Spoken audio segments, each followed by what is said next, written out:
Okay, before we get started, let's talk about a few conventions. I do not use the default Lightwave Modeler keyboard shortcuts. I've actually changed those around quite a bit to suit my workflow needs. However, I don't think that that will impede our progress here. In the case that I'm using a tool, I will always try to make sure that I tell you which tool I'm using, and I might slip in there which hotkey I'm using for that. But in any case, you should be able to follow along okay.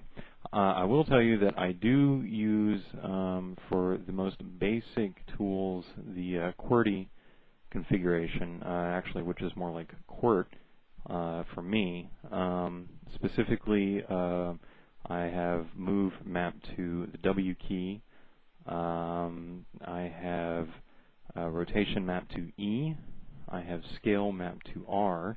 And I have the drag tool mapped to T. And also, in addition to that, this is something I found that helps speeds up my using Modeler quite a bit, which is I have Q, first of all, Shift Q as the make tool or the drop tool, and then Q itself without the shift as the deselect, which I find is really quick. And we like that. We like to be quick.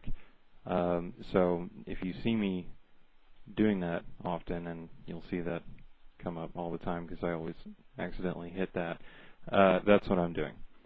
Okay, first thing we're going to do here is we've got Zombie loaded up, and if I frame all that up, you're going to notice if you look down here in the info window that Zombie's actually pretty tall, 82 meters. You know, and that's a pretty scary zombie, I think. It's 82 meters tall, but I think in terms of modeling and rigging, it's a good idea if we try to keep things to scale. And that's of particular concern in rigging and setting the relative strengths of your goals in your IK chain. So first thing I'm going to do is hit my size tool and bring up the numeric pad, and as you can see, I'm going to change the factor from 100%, which is the default, down to 2.5%. Hit apply, close that up, and frame all that up again, and now you can see Zombies at about 2 meters, which is a lot more reasonable. Okay, the next thing we're going to do is talk a little bit about orientation of our character. And you'll notice that in the default modeler viewports, we have top, perspective, right, and back. And this is a little bit strange because often in other applications, instead of back, we have front. And this is because in Lightwave, in the default back orthographic view, when we model, if you're modeling your character such that he's facing the camera or facing you, he's actually pointing towards the negative z-axis. And that's okay, but it does cause, or it can cause some problems when we take our model into layout and start rigging him up. Specifically, if you are going to be targeting any eyes, sometimes you'll find that if your character is pointing in the negative z-axis, when you go to target the eyes, they'll flip into the back of the head and face the positive z-axis. And we don't want that to happen. So it's a good idea whenever you're ready to start drawing out your skeleton to go ahead and flip that character around to face the positive z-axis. Now, you can always flip him back around after he's rigged, because we'll ultimately have our entire rig, including our character, parented to a null, a reference null, which we can use to move the entire character and rig around or rotate it in any orientation that we want. So I'm going to go ahead and hit Shift R and turn him around in place, and I think I'll go ahead and hit rest on ground and center him up.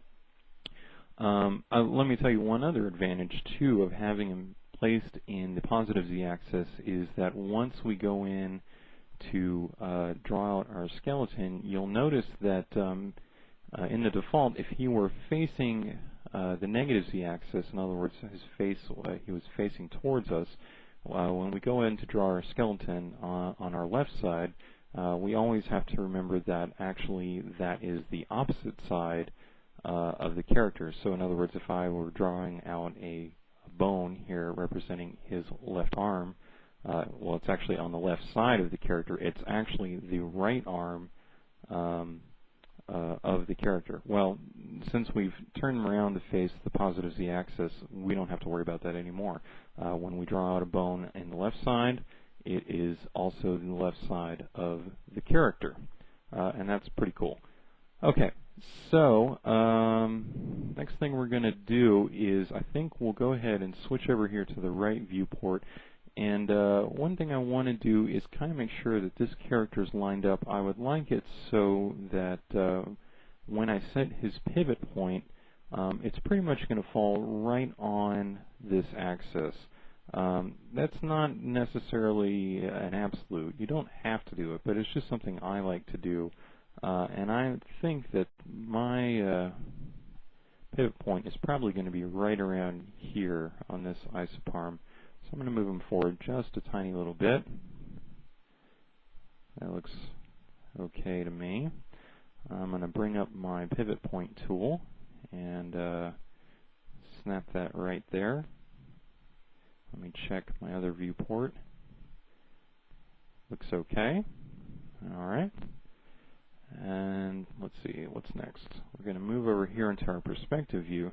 Next thing we want to do is, you'll notice, you may see here around this character, you see what looks like some polygons that are poking through, and that is probably most likely due to how I have my OpenGL set. I've got things minimized so that in the recording here we can actually have pretty good feedback, so not to worry about that.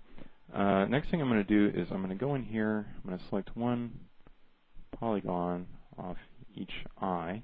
I'm going to hit my right bracket key and to select those entire objects. I'm going to cut those out, paste them into the next layer, and actually I'm going to do that again for this eye and paste that into that layer right there.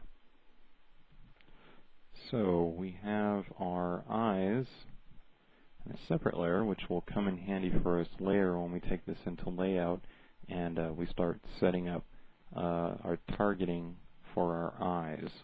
Good thing to do here is actually, let me switch out to 4 view. I'm going to bring up my pivot tool again, and I want to go ahead and set the pivots for that. So I'm just going to go ahead and set that in the center there, and also in the center of my back viewport. Switch over to the next layer, frame that up, and again, set my pivot points. Okay. And with that, it looks like we are ready to move on to the next step, which is drawing out the skeleton.